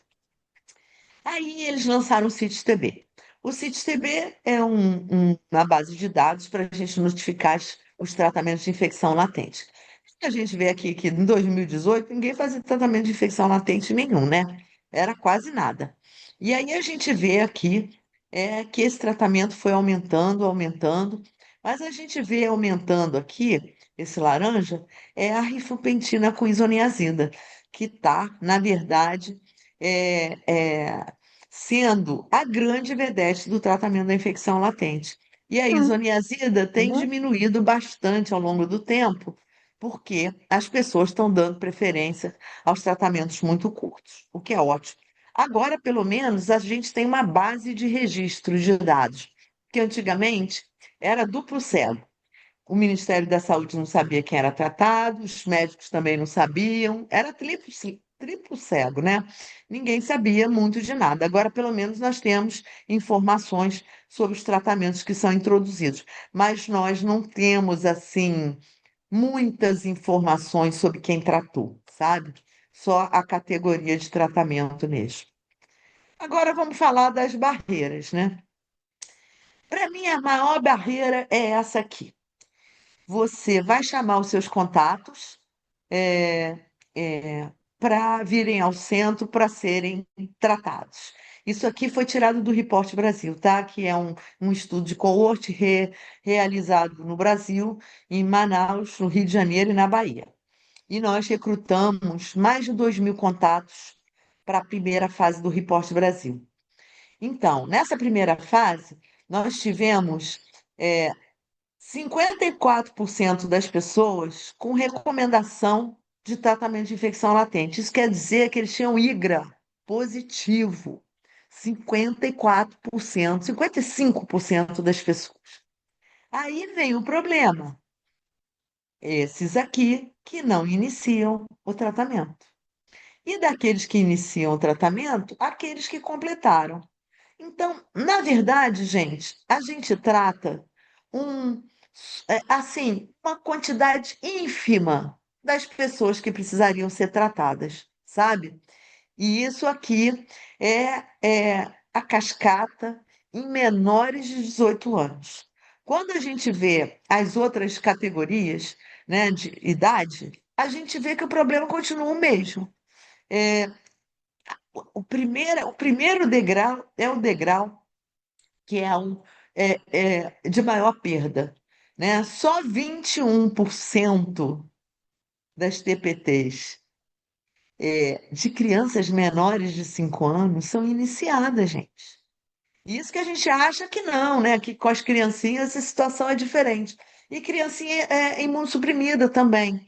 Então a gente pode fazer até um comparativo, né? Em pessoas vivendo com HIV. São as pessoas que deveriam ser mais tratadas, né? E aqui as criancinhas não têm culpa de nada, né? Assim, e nem acho que os pais têm culpa. Talvez eles não tenham uma compreensão muito boa da importância desse tratamento. Então, eu acho que a gente também tem que esclarecer muito o nosso paciente o que que é tratamento de LTB, por que que isso é importante para eles e por que que eles têm que completar o tratamento. Né? Porque também só começar e tomar a primeira pílula não adianta, né? A pessoa tem que completar. Outra barreira que eu acho é o quantiferon ser usado somente para quem tem CD4 acima de 350. Eu acho que isso não tem um poder de convencimento muito bom, sabe? Eu acho assim, tem várias categorias que são difíceis, né? Mas o HIV é a categoria, morador de rua é outra categoria que tem muita tuberculose. Mas aí eles têm outros desafios, né? Mudança de território, e, enfim, e adição também a drogas, né? Aí eu me pergunto assim, se o teste mais sensível para imunodeficientes resolveria, será que os médicos pediriam um exame, por exemplo, como Vidas, que teria uma sensibilidade grande em pessoas com imunodeficiência, e a gente fazia o tratamento baseado no teste? Quem é que tem que ser convencido? É o médico ou é o paciente? Eu, até hoje, acho que é o médico. Eu fiz 23 oficinas para o Fundo Global na época que a gente teve um Fundo Global, pelo Brasil afora, para convencer as pessoas a fazerem tratamento da infecção latente. E vocês viram que eu não convenci ninguém, né? Porque até 2018 ninguém fazia tratamento nenhum. Mas também foi a época que o CID TB foi implementado, né? Então, assim, é uma prática que a gente costuma fazer, mas a gente não sabe, por exemplo, mesmo na Fiocruz, quantos pacientes no ambulatório de HIV fazem de fato tratamento da infecção latente? Eu não tenho nem a menor ideia, mas não são mandados para mim para fazer.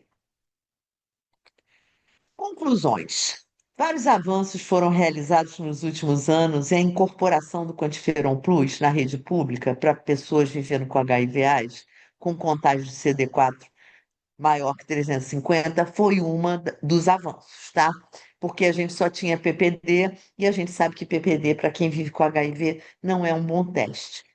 É preciso entender que os demais, que têm CD4 abaixo de 350, têm indicação de tratamento sem teste, ok?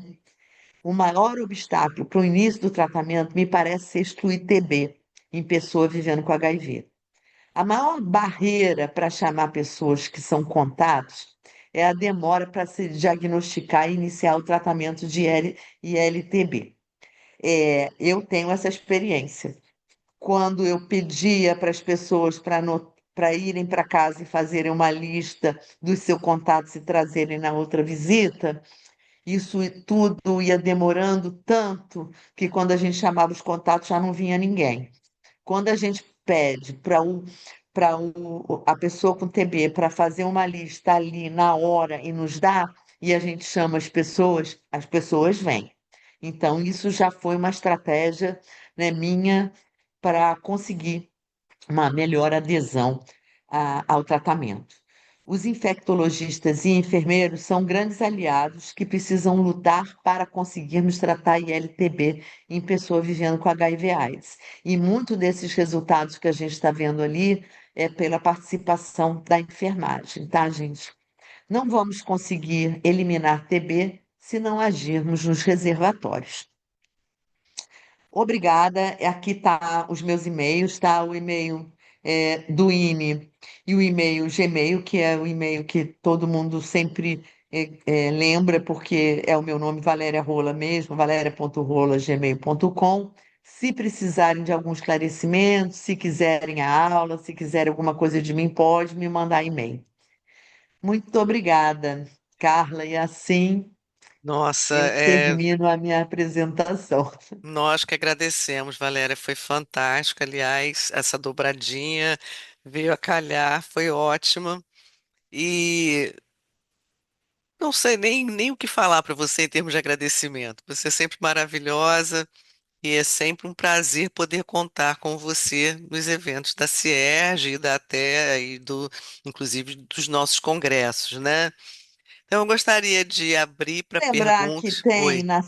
no YouTube 4 aulas de tuberculose disponível para todo mundo que quiser. Parece que está no site da SBI e também no YouTube para quem quiser pegar. Aula sobre infecção latente, sobre casos, sobre TBMR, tudo. Acabei de Maravilha. colocar o link aqui no chat, Valéria. Pronto, Marcos Davi, mais perfeito impossível, né? Pois é, ele é top. Eu penso, ele põe o Meu link. anjo. Então, pessoal, alguma pergunta? Vocês não podem perder a oportunidade de ter a Valéria por aqui, né? Valéria, posso fazer uma pergunta? Claro, Você falou Marquinhos. uma coisa muito interessante, assim, que me chamou muito a atenção, essa questão da gente não perder a oportunidade de rastrear a TB no enxoval. Gostei, né? Porque sabe o que que acontece? O CD4 sobe muito rápido e depois você vê aquele CD4 alto e você fica, né? Peço, não peço. Isso eu tô falando, acredito que muitos médicos pensem assim, né? E queria saber se tem algum estudo. Claro que a gente sabe que a imunodepressão tem um risco maior da pessoa reativar a TB, mas nesse contínuo da melhora do CD4, mesmo que aquele paciente esteja com a TB latente, você poderia comentar aí um pouquinho? O risco vai diminuindo de reativação à medida que o CD4 vai aumentando, mas aí você mesma comentou que depois esse paciente perde o segmento, volta a ficar imunodeprimida e vai para você, né? É, é isso, né, Marcos? Eu também tenho uma coisa. Quando o paciente chega e que ele vai receber a sua TARV primeiro, é realmente o melhor momento. Aí você trata a infecção latente dele e ele fica tratado. Entende? Assim, não vai fazer nenhum mal para ele ficar tratado de infecção latente. Aí ele tem 600 CD4. A gente aqui dessa sala talvez tenha 800. E nem por causa disso a gente deixa de ter TB. Exatamente. Eu tenho um ambulatório cheio de pessoas que não são portadoras do HIV e que têm tuberculose. Então, assim, por que que o paciente com 500 CD4 não vai ser suscetível a ter uma TB também? É claro que ele vai ter menos chance de ter TB do que alguém com um CD4 de 200, não é? Mas o que a gente quer é tratar a infecção latente para evitar que, se ele decida abandonar o tratamento, que olha, a gente não sabe quem vai abandonar, Marcos. Às vezes Verdade. eles têm uma carinha daquelas, não, não, esse é de boa adesão, mas aí some porque ele fez uma viagem e aí conheceu alguém. Cara, tem cada história. Então, eu acho que a prevenção é tudo. Se a gente pode prevenir, por que que a gente quer remediar? Perfeito. Maravilha. A Júlia está fazendo uma pergunta para tratamento de LTB para contactantes de TB multiresistente, né? A gente já tem estudos mostrando que o tratamento com quinolona, com levofloxacina, ele é eficaz para prevenir TB em pessoas, contatos de TB multiresistente. E isso vai ser implementado aqui no Brasil. A gente já teve uma reunião lá em Brasília com a Fernanda Dockson, que é a coordenadora do programa de TB, e isso já vai entrar numa nota técnica, para a gente também começar a usar, porque isso foi uma evidência já disponibilizada no Congresso da UNE, que nem foi do ano passado, foi no ano retrasado, já mostrando isso. Mas a gente sabe também que, apesar de tudo, né, a gente usar isoniazida mesmo para contato, porque você vê, a gente não tem certeza se essa pessoa se infectou com uma cepa resistente, né? E antigamente, se a família era muito demandadora, a gente fazia isoniazida mesmo, né? E eu não posso contar para vocês, porque eu tenho informações que são confidenciais para falar da eficácia da isoniazida, mas a gente já sabe que a levofloxacina, que é um medicamento genérico, não é? Que está aí disponível, ela vai poder ser usada e vai garantir que as pessoas que realmente estão infectadas com uma cepa resistente, elas possam ser tratadas também. Então, tem os avanços do tratamento. É que eu estou falando aqui de infecção latente só, né? Senão eu saio falando de tudo. Fica à vontade porque você quiser falar, Valéria. Vai ser sempre bem-vindo. Mais É alguém? porque eu amo tuberculose, sabe? Realmente, você sabe, eu sou infectologista e eu mudei um paradigma no INE, né? Não tinha ambulatório de TB, não tinha. E a tuberculose sempre, historicamente, foi tratada por pneumologista, né? E aí eu criei esse ambulatório de tuberculose lá. E aí o povo da pneumologia não ficou muito satisfeito, não, viu? Mas a gente tinha a intenção, porque eu vim do HIV, de tratar o HIV junto com a tuberculose, com o mesmo médico, que é para a gente não fazer essa pessoa ter que ir numa outra visita, né? Para tratar a doença que ela tem, que é o TB-HIV. E eu vim para tuberculose porque todos os meus pacientes com AIDS ficavam com tuberculose. Eu falei, gente, o que que eu estou fazendo aqui? Eu tenho que tratar desse negócio aqui, tem que ter um ambulatório. Aí eu criei um ambulatório, rapidinho me expulsaram do ambulatório, sabe? Criaram uma entrada separada e tudo. Depois teve a quase epidemia de SARS, aí eu ganhei um filtro-epa. E a SARS não chegou, não foi a SARS-CoV-2, não, foi a Ah, SARS, o aquela meu, é. muito antiga. Ganhei uns filtro-epa enorme que ocupava quase a sala inteira, mas ganhei, né? E a gente atendia no muito antigamente com ventilador, né, gente? Era assim. Por isso que a gente diz, realmente as coisas evoluíram, né, Mudaram Carla? Agora, a muito, gente está nossa. nessa situação dos desfechos, isso aí é uma coisa, assim, surreal, que foi a partir de 2020. É, com certeza. Peraí, eu não vi aqui. Tem uma pergunta aqui, aliás, eu nem li, mas não tem o nome da pessoa, só fala que é no Galaxy. Ela coloca: Boa noite, Valéria, é um prazer revê-la e sempre um grande aprendizado. Uma dúvida Ana que sempre Ventura. tive. Ah, não. É? Não, É o Galaxy. é o Galaxy. Uma dúvida que sempre tive, desde a época do PPD e da isoniazida por 9 meses, sobre a duração da prevenção da profilaxia para TB. Hoje chamada de tratamento de infecção latente. Existe isso? Eu não entendi. Bom, a aula toda foi sobre isso, né? Sobre infecção latente, o que que é infecção latente, por que que a gente deve tratar a infecção latente. E eu mostrei que a isoniazida 9 meses, que é melhor que a isoniazida 6 meses, ou 9 meses, ou 270 doses, 6 meses ou 180 doses, que agora a gente tem um tratamento curto, que é de 3 meses, em dose fixa combinada. Então, esse é o tratamento mais moderno da infecção latente. E todo mundo pode tratar com isso, inclusive pessoa vivendo com HIV que está usando dolutegravir.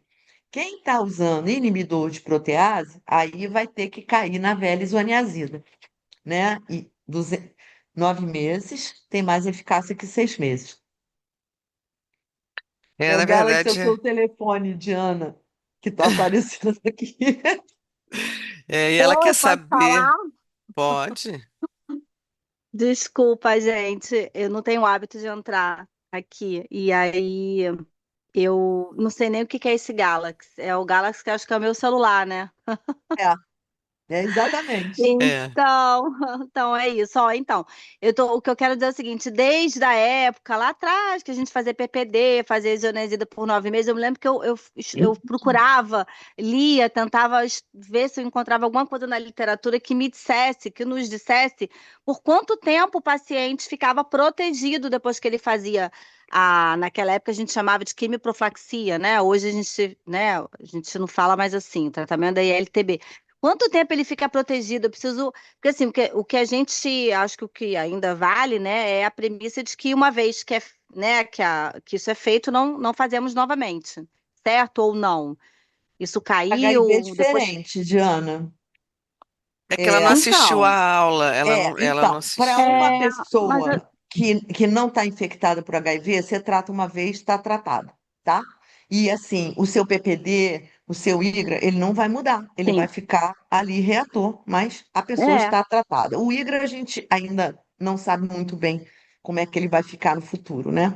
É, mas ele vai ser tratado. Mas pessoas vivendo com HIV, a cada exposição eles podem adoecer, porque eles não se infectam e depois adoecem, que nem a gente, né? Eu tenho uma infecção latente há mais de 40 anos, eu acho, que está aqui, né?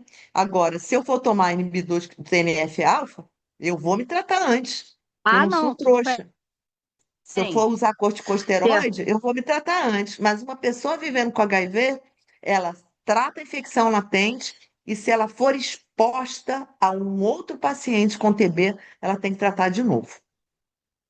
Não, tudo bem, mas assim, não havendo essa exposição evidente, eu trato uma vez e Fica não com tem que aquele ficar. tratamento só. Não tem que ficar tratando. Eu me lembro que na época eu ficava procurando essa informação e devo ter lido em algum lugar essa proteção poderia durar em torno de 5 anos. Não sei se isso procede, eu fiquei com isso na minha cabeça. Isso naquela época também, né? Acho que hoje em dia já mudou muita coisa. Então, Tiana, manda um e-mail para mim que eu vou mandar a aula para você, que eu acho que você pode dar uma olhada. É, Eu não sei se essa eu aula entrei fica agora, fiquei gravada, no Carla. A final. gente não gravou nada, não, Sim, né? sim, sim, está sendo gravado. Ah, então a Diana pode ouvir depois. Claro. Tá bom, Né? Porque tá eu bom. acho que, assim, são muitas coisas que eu falei e você precisa ter uma ideia do contexto todo. Mas, assim, como eu te falei, a pessoa tratou, tá tratado, tá com CD4 500, tá bom, mas Isso. tá bom, Então tá, mas tá com a sua beleza. infecção latente tratada, porque depois ele vai embora e aí ele interrompe o tratamento, ele já está com a infecção latente tratada, porque a primeira doença que aparece para uma pessoa vivendo com HIV é a tuberculose. Tuberculose. En- Então, É, é por isso que a verdade. gente quer evitar, porque ela aparece assim, tem imunossuprimiu um pouco, já eclode.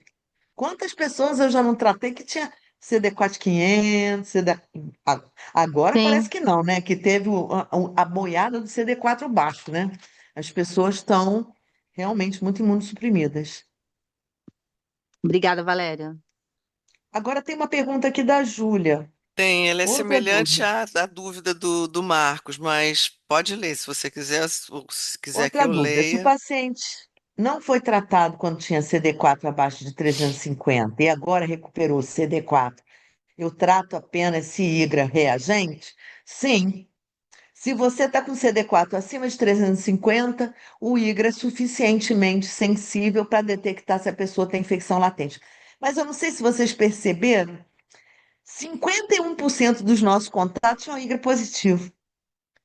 Então, assim, aqui no Brasil, ainda mais assim, no Rio de Janeiro, né, que é uma área muito de alta carga mesmo de TB, se o seu paciente, ele é morador de uma comunidade, você tem que tratar, não tem que fazer teste nenhum, né? Claro que se ele tiver 500 CD4, você faz o IGRA. Você pode fazer tudo, é isso que eu falei. Faz o enxoval, inclui o IGRA logo, e aí se perguntar no CD4, se diz que ainda não tem, e vamos embora, entendeu? Não sei nem se pode fazer isso, gente, mas é o que eu gostaria de fazer. Porque aí chega o raio-x, o IGRA, o CD4, a carga viral, tudo para você. E o raio-x de tórax para você tomar é, a decisão.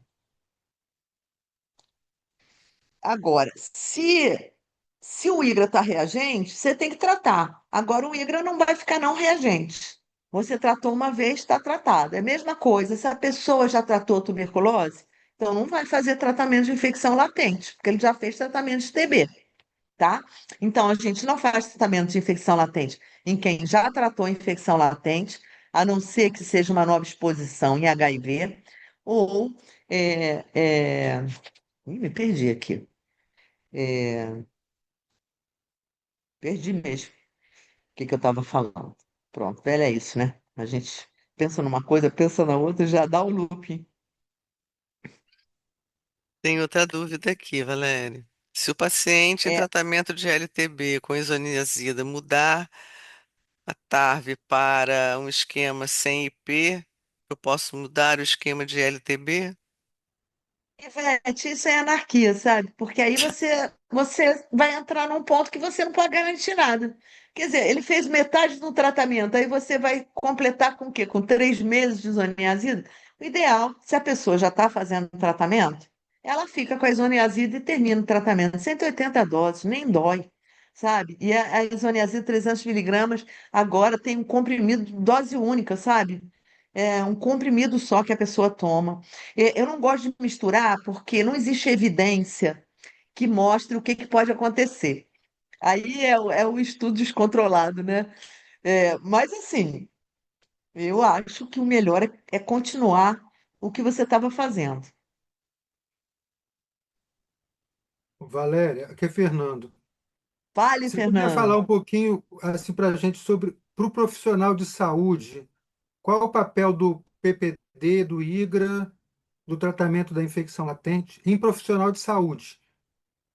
Então, em profissional de saúde, o que a gente vê é a viragem tuberculínica ou a viragem do IGRA. São pessoas saudáveis, muitas estão infectadas, eu diria que a grande maioria, mas tem umas poucas pessoas que não estão. Por exemplo, os médicos vêm trabalhar para mim, eu faço um IGRA, logo que eles entram, para ver, porque assim, quando o IGRA vai, como é que se diz, vencer, a gente vai lá e faz o IGRA de todo mundo da equipe. Mas aí tem pessoas que viram e não tratam, sabe? Assim, principalmente em médico eu nunca vi isso, não. mas já vi em pessoal de laboratório que vira e não trata. Então é isso, né? Cada um quer correr os riscos que quer correr, não é? Não tem gente que injeta droga na veia. Então, cada um sabe de si, né? Mas dá uma aflição, né? E eu não tive nunca uma médica que adoeceu por TB. Eu tive uma que adoeceu por TB, mas ela viajou junto com uma menina de Angola e dormiu no mesmo quarto para um congresso de TB e ela tinha baciloscopia três cruzes. Então, esse caso, eu digo que ela conseguiu ter tuberculose por meios próprios, né? Realmente. Mais E era alguém? uma figura, tirava foto tomando o remédio, botava lá, não era Instagram que tinha nessa época, não, mas enfim. Tem cada figura nesse mundo. Eu, por exemplo, sou uma figura, né, o Carlos? Você sabe. Não Ah, posso nem falar das figuras do mundo, porque eu sou a própria. você é Uma um figura concurso. especial, não é não? Com certeza. Ai, muito bom. Mais alguém, gente? Fiquem à Eu vontade. gostaria de fazer uma pergunta. Vale, Guilherme? Boa noite. Na verdade, eu gostaria de voltar à dúvida que a Júlia trouxe. É porque é uma dúvida que a gente tem repetido, que a gente tem conversado bastante no nosso serviço, que é especificamente daquele paciente que perdeu o timing de tratar a ILTB. A nossa dúvida, ela é o paciente que tinha um CD4 abaixo de 350, naquele momento não fez o tratamento de ILTB por perda de segmento ou por algum outro motivo, e aí quando a gente consegue resgatar esse paciente, por causa da TAV, ele já teve recuperação de CD4. A nossa dúvida é se existiria algum benefício de a gente fazer o tratamento da ILTB, independente do IGRA, ou a gente fazer o IGRA seria o mais correto, esperar o IGRA seria o mais correto, ao invés de a gente iniciar um tratamento de ILTB para esse paciente. IGRA é dependente de CD4. Se o seu paciente tem CD4 acima de 350, ele deve fazer o IGRA, porque ele tem resposta imune suficiente para mostrar sua infecção latente, se ele tiver, tá? Então, se ele tiver um IGRA positivo, você vai lá e trata ele.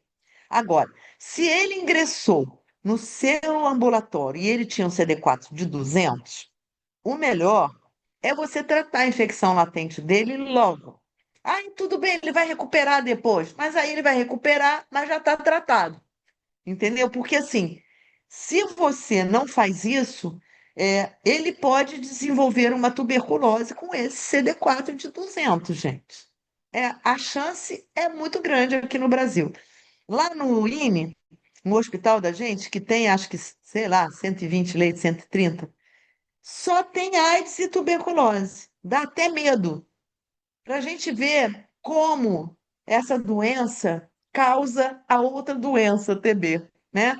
E é por isso que eu estou aqui falando para vocês. A gente precisa fazer melhor. Nós não estamos fazendo direito.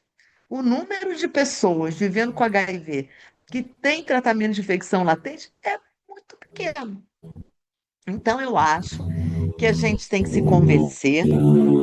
convencer os pacientes de que aquilo é importante para ele sobreviver ao Brasil, né? Que aqui é uma área endêmica de TB e agora está tudo pior. Não sei se vocês já viram as incidências pelos estados que antes, a região centro-oeste, que antes tinha uma incidência baixa, está alto.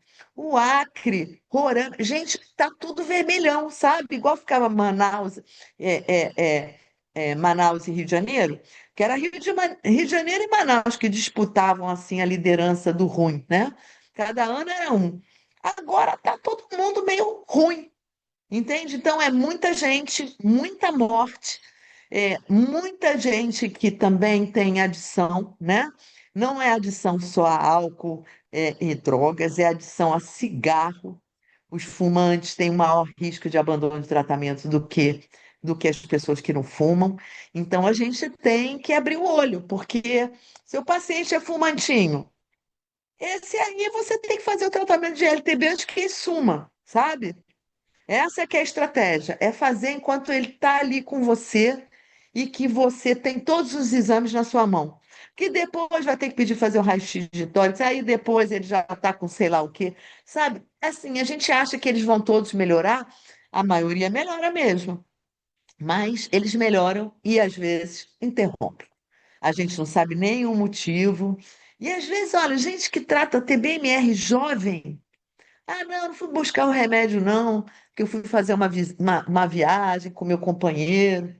Cara, o cara tá com TBMR. Tá lá soltando bacilo no companheiro? Como assim, né? Assim, então eu acho que toda explicação é bem-vinda. E eu acho que primeiro os médicos precisam se convencer. Eu acho que isso não está muito claro na cabeça das pessoas e as pessoas precisam se convencer de que a gente não está trabalhando direito. Valéria, tem Nossa uma. dúvida. Pode falar. Desculpa. A nossa Desculpa. dúvida ela surge porque a gente, como hospital terciário, a gente recebe pacientes que vivem com HIV que muitas vezes já faziam acompanhamento em outros serviços e tudo mais. E aí, com muita frequência, a gente se deparava com pacientes que tinham um histórico de CD4 muito baixos e que não tiveram histórico de tratamento de LTB. Aí a gente sempre se questionava: ah, mas agora quando ele chegou pra gente, se ele já chegou recuperado, a gente precisaria tratar ILTB logo? Ou a gente faria o IGRA primeiro? E aí era daí que vinha a Guilherme, dúvida, acabei mas de acho que agora já me falar, esclareceu. eu já falei várias vezes. Se o seu paciente tem CD4 acima de 350, ele é elegível para fazer o IGRA. E o IGRA vai detectar quem tem infecção latente nesse grupo que está relativamente bom imunologicamente. Então, mais uma razão para pedir o IGRA. Se o seu paciente recuperou, mais uma razão para pedir o IGRA. Deviam ter feito isso lá atrás, né? Mas não fizeram. Então, não é para fazer tratamento de infecção latente indiscriminadamente em quem tem CD4 acima de 350. Para isso, tem a rede de IGRA, de graça, pelo Ministério da Saúde. Coleta e manda para o laboratório de referência. E aí, lá no INE, nós somos laboratório de referência para o IGRA. A gente recebe de todo mundo, entende? Do Rio de Janeiro. Então, quem não pode fazer o IGRA é quem tem CD4 abaixo de 350. E a indicação, nesses casos que tem abaixo de 350, é tratar. Mas se tem acima, vale testar. Tá ótimo, respondido, obrigado. Muito bom. Mais alguém? Que Valéria, tem um comentário aqui no chat dizendo o seguinte: provavelmente não é a dona do nome que está aqui, eu acho que é outra pessoa que está falando. A doutora Valéria hoje é uma pesquisadora reconhecida, mas nunca perdeu o entusiasmo, a espontaneidade e a alegria da época de residente do DIP UF. Parabéns pela excelente aula. Eu Olha, eu não posso sei até, quem fez esse elogio, mas eu queria saber. para mim deve ser a professora Solange Artimos. Ah, gente, É a própria. Solange, nossa, nossa, mas eu me lembro quando eu era residente lá, eu aprontei, né?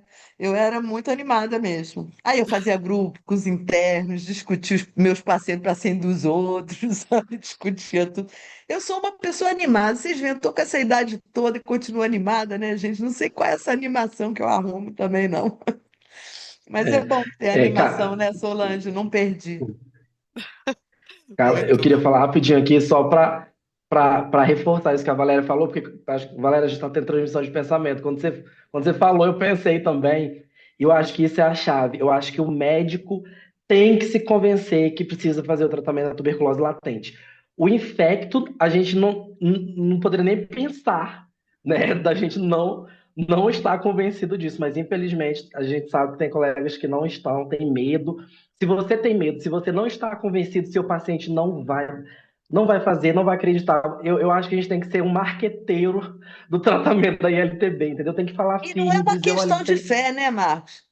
Não é uma é questão de fé. evidência, é Tem evidência evidência científica. científica mostrando que Exatamente, quando não trata, exatamente. adoece. E quem trata É, infecção latente não adoece. é. Isso, assim, é o resultado de todos os estudos de contatos que tem no mundo e de HIV. Quem trata infecção latente não morre, entendeu? Porque a maior causa de morte em AIDS é o quê? É TB. E tá assustador a coisa. Tá assustador. Nossa, e eu peguei o boletim de 2025 e achei que eu precisava de um antidepressivo. Porque assim, é tão horrível que você não acredita. Aí eu peguei de 2026, que foi da onde eu tirei os slides aqui para vocês, e continua o mesmo drama, né? Muito ruim, principalmente de HIV. Os desfechos de tratamento, gente, uma pessoa curar em 45% dos casos, isso não é tratamento, né? Isso assim, que os 60% que não curou, ele entra na fila para retratar, né? E daqui a pouco é TBME. Muito ruim. Então, gente, vocês têm que ser os emissários do tratamento da infecção latente. Tem que se convencer e convencer as pessoas que trabalham com vocês que isso não é uma questão de fé. Isso é ciência mesmo, sabe? Fantástico. Nossa, maravilha, Valéria. Você foi na ferida. Eu acho que expôs o necessário, principalmente para esses jovens, né? Esses residentes que estão, esses profissionais que estão começando, porque a TB, apesar de ser velha, ela está nova o tempo todo, né? E sempre atrapalhando a vida da gente. É, eu não sei Ah, se vai ter eu mais vou alguém. responder a Maria Amélia, que eu não consigo não responder, Carla. Claro, fica à É, vontade. paciente não HIV já chega em uso de inibidor TNF-alfa. Já chega. E sem IGRA nem tratamento de LTB prévios. Então, assim, não existe uma rede de IGRA, existe a rede de IGRA para imunossuprimido, mas eu não tenho bem certeza se essa rede pega pessoas que vão usar TNF-alfa. Não tenho bem certeza, agora deu um branco. Mas a questão é o seguinte: chegou, começa o tratamento com base no PPD. Se você tiver um PPD, você faz. Porque não é todo mundo que está infectado. A não ser que a pessoa já está em uso de imunossupressor, então já não vai ter uma imunidade boa, aí eu trato. Porque o risco é enorme, é enorme. Então, mete aí o tratamento da infecção latente, são 3 meses, rapidinho, a pessoa trata. E vai te agradecer eternamente, sem saber, né, que iria adoecer se você não tivesse feito isso por ela. Já vi várias pessoas adoecendo com inibidores TNF-alfa, muitas mesmo. Oi, Valéria, obrigada. Maria Amélia, né? De nada, querida. É, então aí se só para entender, então se não tem IGRA prévio nem PPD prévio ao tratamento com TNF-alfa, aí você Faz um. inicia o tratamento. Não, você Mas faz não, você um faz. teste. Tá. Não, porque eu achei que Se for cai, rápido, que o PPD, você vai ter 72 horas, você vai ter o resultado, né? Se a pessoa tá. puder fazer um IGRA, ela vai também ter o resultado muito rápido. Para não. Uhum. Agora, se já tiver em tratamento com imunossupressor, é isso É, que eu já em digo. Aí, tratamento é aí porque você eu. não pode Aham. mais confiar no seu IGRA nem no É seu isso que eu tô PPD. falando, aí já faz Aí você direto, é isso que trata. é. Aham. Sim, tá. Tá ótimo. Tá bom, obrigada.